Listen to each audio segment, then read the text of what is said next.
You need to realize that you are more powerful than your own thoughts. And this is something that to some may come very obvious, and to other people they might say, well, no, that's not true. I can't possibly beat them. They are the Goliaths. And here's where that's false. You are the one who is in control. You literally have the power to either kill and shut down a thought or to keep it alive. And a lot of people don't realize that, because what happens is, whether, it could be at night when you're trying to fall asleep, it could be throughout the day, it could be whenever, a lot of us will have these thoughts that drift by and we lock on, but we don't even really know it's happening. Like, of course we know we're thinking to a degree, but it takes, another kind of mind to step back and be like, whoa, okay, this is what's happening, and to assess it as if they're almost like a witness to something happening. So essentially what I am saying here is, we all feel one with the thoughts that we truly do agree with. So for example, we might have a thought that is completely negative and it doesn't serve us, it doesn't help us grow in any way. And we feel one with it, meaning we literally say 100%, that's correct. Now, I'm not saying to say reality is false. So if I was lazy the entire day and I get a thought that says I am lazy, I am essentially watching a judgment of myself come by and agreeing with it. And it's not that it's wrong to agree with it, because maybe I was lazy that day. Like, I don't want to not be honest with myself. But if it is not serving you, if you are agreeing with thoughts that are offending you, and then you're not finding any way to fix that. I was lazy today, but I'll be better tomorrow. You're just insulting yourself, or you have negative thoughts, or like a negative thought pattern. There is no point in the thinking in the first place.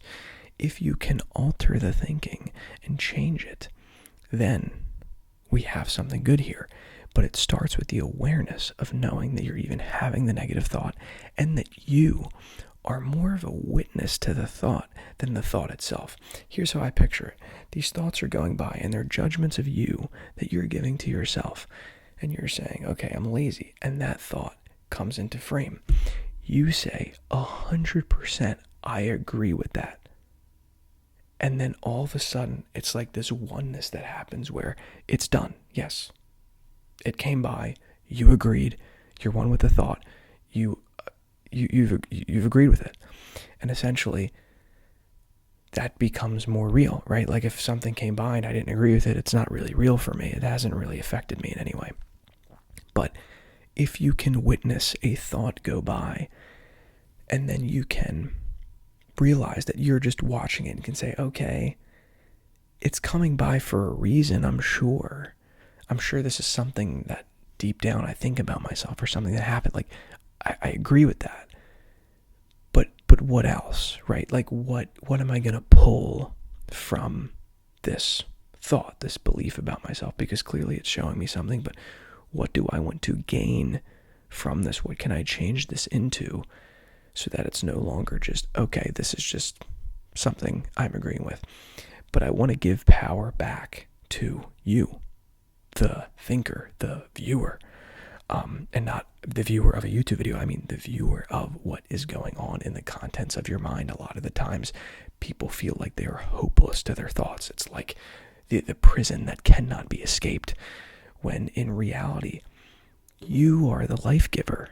Like, not a lot of people realize this. Like, you're the only thing, the only reason those thoughts, like, I guess you could argue, exist or are sustained, or certain beliefs you have about yourself. Like, if you think, oh, I'm this type of way and it's not serving you, or I'm this type of way and it's not serving you, you may experience that. But you, my friend, are the very reason it has life. You give it life. And that's not upsetting news. That's actually the coolest news ever, because it means, oh, the whole time, whether it's true, whether it's false, whether it can change, whether it can't, I have been the one bringing these things to life.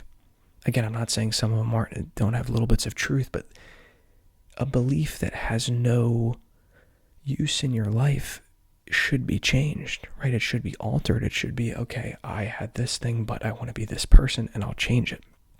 So you have the power, right? Because some people might the whole time be like, oh, okay,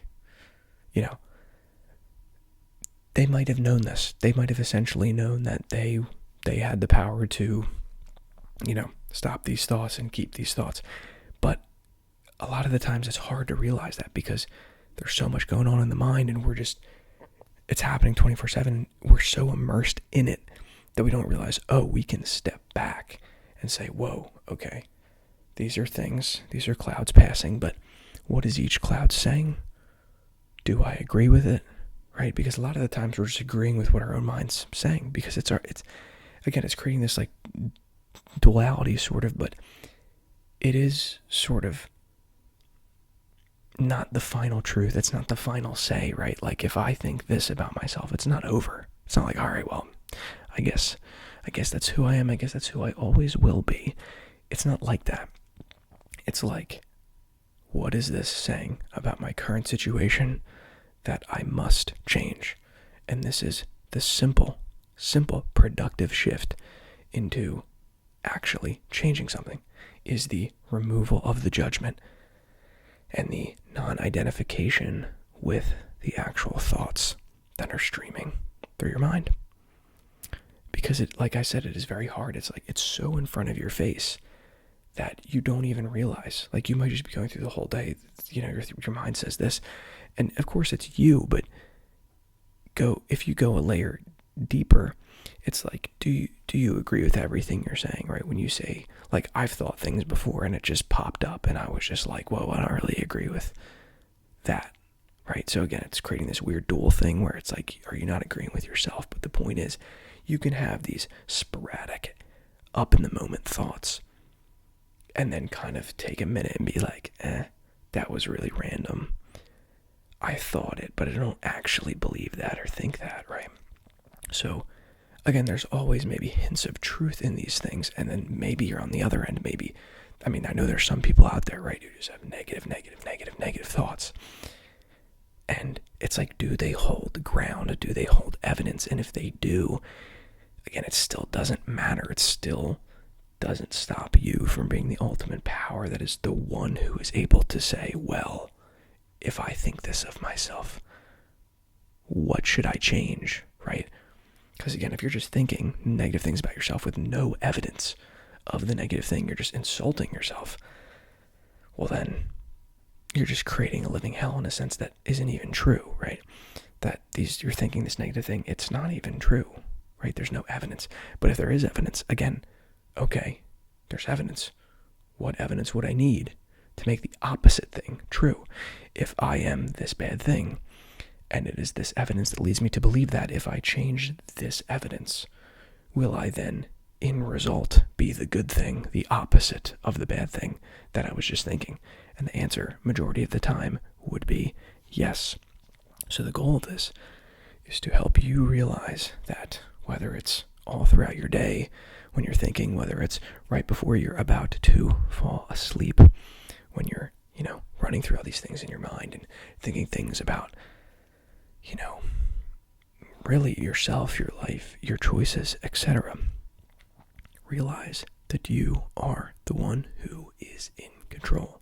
There is nobody else pulling the strings. You're not a victim to your thoughts. It is not the thoughts of the thoughts, or they're or the emotions, the this. They are not the things that are in control. You are the one that is in control. And it's to put the power back in your hands, put the ball in your court, and realize, the whole time these things never actually had a grasp on me. So stop giving these thoughts so much power, because you are the power over them. So stop giving the thoughts power, give it back to yourself, because you are the one who decides whether or not these thoughts live or die. So start acting like it, my friend. Start acting like it.